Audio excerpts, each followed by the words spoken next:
میرے والد صاحب کھاتے پیتے خوشحال گھرانے سے تھے۔ زرعی زمین تھی اور ذاتی مکان تھا۔ اس کے علاوہ شہر میں ایک بڑا جنرل سٹور بھی تھا۔ غرض اتنی آمدنی تھی کہ ہم لوگ عیش و عشرت کی زندگی بسر کر رہے تھے۔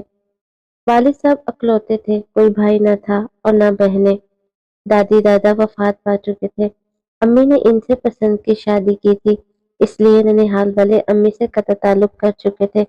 قریبی رشتہ داروں کا ساتھ نہ ہونے کے باوجود امی جان خوش و خرم زندگی گزار رہی تھی۔ انہیں اپنے خاندان سے الگ ہو جانے کی کوئی پرواہ نہیں تھی، کیونکہ شوہر کی محبت سے دامن مراد بھرا ہوا تھا۔ کبھی کے دن بڑے اور کبھی کی راتیں۔ وقت سدا ایک سا نہیں رہتا۔ والد صاحب کا اچانک ایکسیڈنٹ میں انتقال ہو گیا۔ ان دنوں ہم سارے بہن بھائی کم سن تھے اور اسکول میں پڑھ رہے تھے۔ ہم 6 بہن بھائی تھے۔ میں سب سے بڑی تھی اور میٹرک کی طالبہ تھی۔ باقی چھوٹی کلاسوں میں تھے۔ جب میری ماں پر دیوکی کا پہاڑ ٹوٹا تو وہ صدمے سے نڈھال ہو کر بستر پر پڑ گئی۔ اب مجھے کو گھر دیکھنا تھا اور تعلیم بھی مکمل کرنی تھی۔ ان دنوں میری عمر 16 برس تھی، مگر میں اپنی ہم عمر لڑکیوں سے زیادہ باشعور تھی۔ مجھ کو گھر کے حالات اور والدہ کے دکھوں کا پورا ادراک تھا۔ تمام لڑکیوں سے مختلف تھی۔ میں اپنی والدہ کو تسلی دیا کرتی تھی کہ ماں گھبراؤ نہیں، میں آپ کی بیٹی نہیں، بیٹے جیسی ہوں، بس مجھے تعلیم مکمل کر لینے دو، پھر سب دکھ دور ہو جائیں گے۔ ماں کو میری ڈھارس سے بہت سکون ملتا تھا۔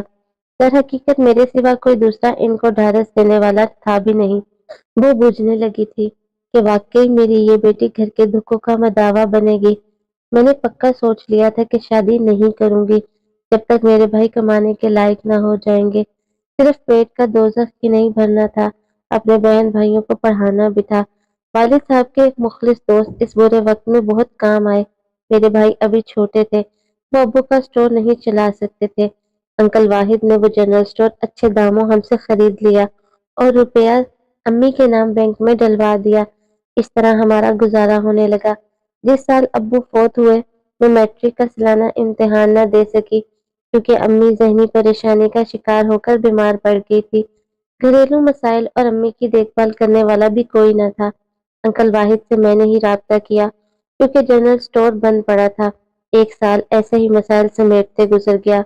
زرعی زمین سے آمدنی آنا بند ہو گئی۔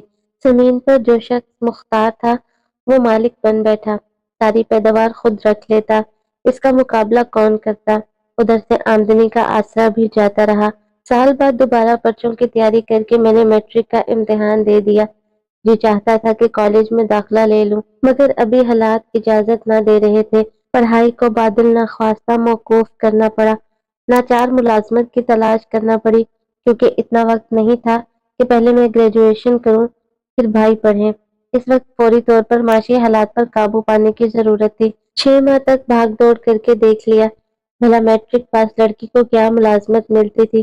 ایک سہیلی کے ابو سے ملازمت کے لیے کہا تو انہوں نے مشورہ دیا، بیٹی ایسے ملازمت نہ ملے گی، تمہاری تعلیم کم ہے، پہلے ایف اے کر لو اور پھر نرسنگ ٹریننگ لے لو، اس طرح تم کو کسی ہاسپٹل میں نوکری مل جائے گی۔ میں نے ان کا مشورہ مان لیا، جو تو کر کے ایف اے پاس کر لیا۔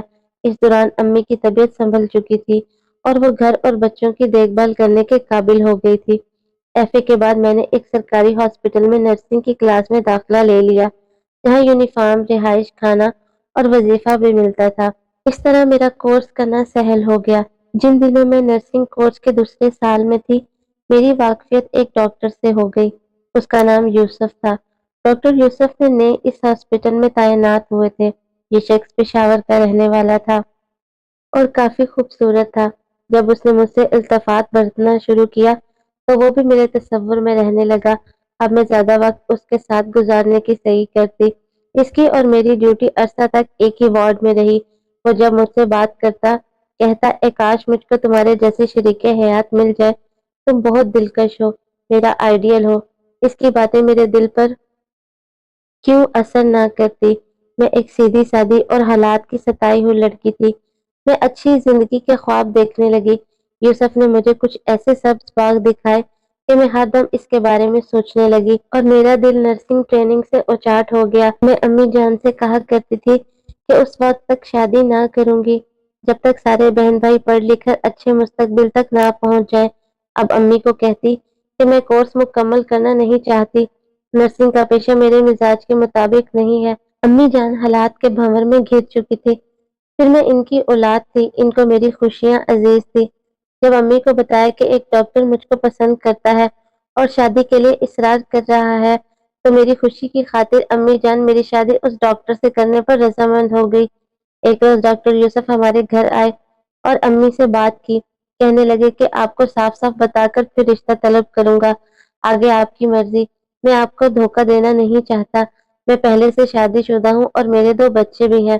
جب والدہ کے سامنے اس نے ایسا انکشاف کیا تو امی سوچ میں پڑ گئی، کہا کہ سوچ کر جواب دوں گی۔ امی نے مجھ سے کہا کہ تم کس آدمی کے چکر میں پڑ گئی ہو، وہ شادی شدہ اور 2 بچوں کا باپ ہے، کیوں اپنی زندگی برباد کرنا چلی ہو؟ امی کی بات ٹھیک تھی، مجھ کو ڈاکٹر یوسف کی اس بات سے بہت صدمہ ہوا کہ اس نے یہ سب کچھ پہلے مجھے کیوں نہ بتا دیا ہوتا تو کم از کم میں امی سے تو نہ کہتی۔ بہرحال میں نے شادی سے منع کر دیا، لیکن دکھ اس قدر ہوا کہ بیمار پڑ گئی اور نرسنگ کا کورس بھی ادھورا رہ گیا۔ جب یوسف کو پتہ چلا کہ میں بیمار ہوں اور نرسنگ ٹریننگ بھی چھوڑ دی ہے تو وہ اپنے ایک دوست کے ساتھ میری خیریت معلوم کرنے آیا۔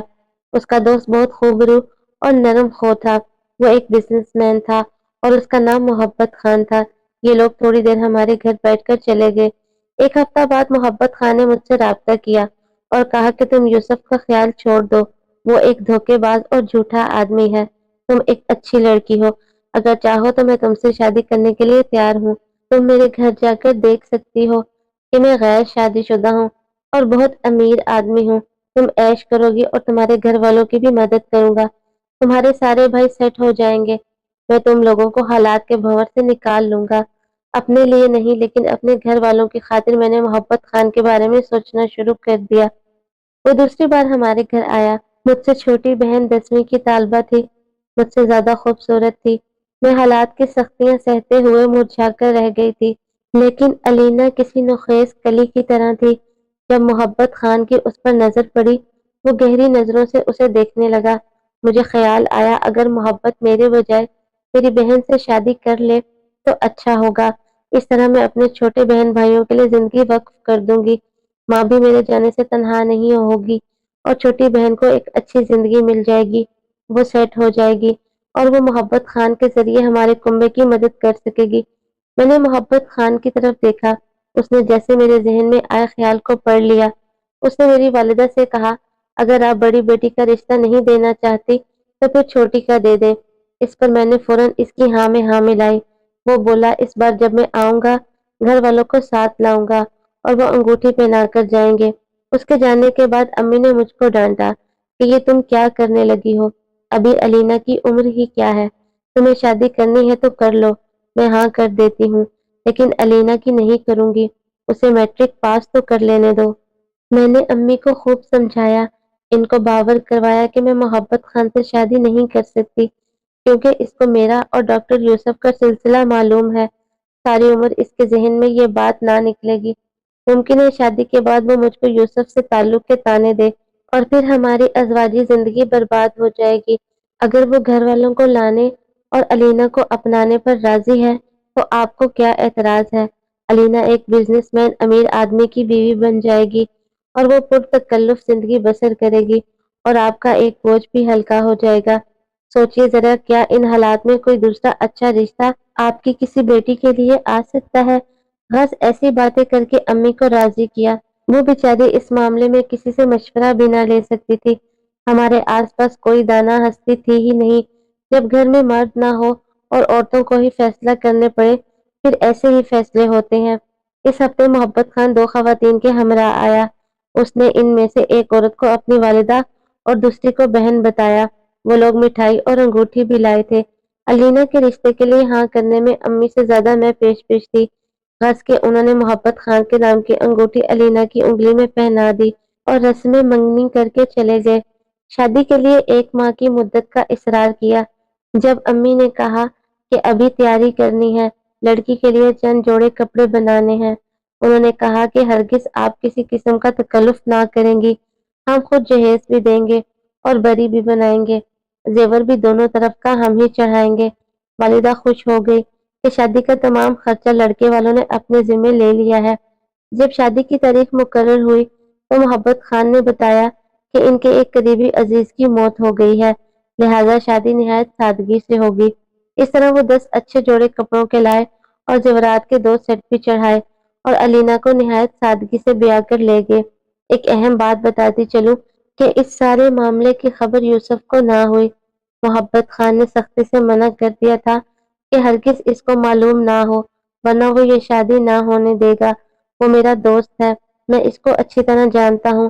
غریب لوگ جان کر وہ آپ لوگوں کی عزت نہیں کرتا، وہ مجھ کو بھی منع کرے گا کہ اتنے غریبوں میں رشتہ داری مت جوڑو، ڈر ہے شادی میں کوئی رخنہ نہ ڈال دے۔ ہم نے سادہ دلی سے محبت کی، ہر بات کا اعتبار کیا اور میں نے ڈاکٹر یوسف کو کچھ نہ بتایا، بہن کی شادی کو راز میں رکھا۔ یوں بھی میرا دل یوسف سے خفا تھا، ان دنوں اس سے ملتی بھی نہ تھی۔ خیر شادی کے بعد ہی محبت خان علینا کو لے کر پشاور چلا گیا۔ وہاں سے علینا نے 3-4 بار فون پر بات کی اور ہم سب کو اطمینان دلایا کہ آپ لوگ پرسکون رہیں، میں یہاں بہت خوش ہوں۔ واقعی محبت خان بہت امیر آدمی ہے، ہم لوگ بہت جلد ہنی مون کے لیے یورپ جانے والے ہیں۔ ایک ہفتہ بعد علینا نے فون کیا، آج ہم روانہ ہو رہے ہیں ہنی مون کے لیے اور میں آپ لوگوں کو ایئرپورٹ سے فون کر رہی ہوں۔ وہ دن اور آج کا دن، اس واقعے کو کئی برس گزر چکے ہیں، آج تک پھر علینا کا فون آیا اور نہ اس نے رابطہ کیا، نہ جانے وہ کہاں چلے گئے۔ محبت خان بھی پھر نہیں آیا۔ جب علینا کے جانے کے بعد 6 ماہ تک اس سے رابطہ نہ ہوا تو میں نے ڈاکٹر یوسف سے رابطہ کیا، تمام احوال بتایا تو وہ پریشان ہو گیا۔ اس نے کہا تم نے مجھ کو پہلے کیوں نہ بتایا، میں ہرگز تم کو محبت خان سے رشتہ داری نہ جوڑنے دیتا، وہ ہمارے شہر کا آدمی ضرور ہے لیکن وہ ایک اسمگلر تھا، وہ اچھا آدمی نہ تھا۔ اس نے اس طرح پہلے بھی 2-3 شادیاں کی تھی، پہلے مجھے معلوم نہ تھا لیکن اب کسی نے بتایا ہے کہ وہ یوں ہی شادیاں کرتا تھا اور پھر ان لڑکیوں کو دوسرے ملکوں میں فروخت کر دیتا تھا۔ یوسف کی زبانی یہ سن کر میرے پیروں تلے سے زمین ہی نکل گئی۔ میں مزید تصدیق کی خاطر اس کے پاس چلی گئی۔ اس نے قسم کھا کر کہا کہ محبت خان صرف ضرورت کے تحت اس کے پاس آ گیا تھا، وہ ہاسپٹل میں اپنے کسی عزیز کا علاج کرانے آیا تھا۔ جب میں تمہارے گھر عیادت کرنے کو آنے کے لیے تم سے فون پر بات کر رہا تھا وہ پاس موجود تھا، اس نے فون پر بات سنی تھی، اس وقت میرے پاس گاڑی نہ تھی، تبھی اس نے آفر کر دی کہ چلو میں اپنی گاڑی میں لے چلتا ہوں، لیکن میں نہیں جانتا تھا کہ اس کے دل میں کیا ہے۔ اگر جانتا کہ تم سے رشتہ داری ہو جائے گی تو کبھی اس کو تمہارے گھر نہ لے کر آتا۔ یوسف بیچارہ ہمارے لیے بہت دکھی اور پریشان ہوا تھا۔ اس نے محبت خان کو معلوم کرنے کی بھرپور کوشش کی، ہاسپٹل سے چھٹی لے کر امی جان کو ہمراہ لیا اور پشاور لے گیا۔ وہاں سے بس اتنا معلوم ہو سکا کہ وہ اپنے محلے سے نقل مکانی کر گیا ہے، نامعلوم کہاں چلا گیا ہے۔ امی علینا کے غم میں رو رو کر اللہ کو پیاری ہوئی۔ میری بہن ایسی غائب ہوئی کہ پھر اس کا پتہ نہ چلا کہ زندہ بھی ہے کہ مر گئی۔ محبت خان لڑکیاں بیرون ملک جا کر فروخت کرتا تھا، یقیناً اس نے میری بہن کو بھی کسی دور دراز مقام پر فروخت کیا ہوگا۔ اگر اپنے ملک میں ہوتی تو کسی نہ کسی طور رابطہ تو کرتی۔ اتنی مدت اس معاملے کو گزر چکی ہے کہ ہم پوری طرح مایوس ہو چکے ہیں۔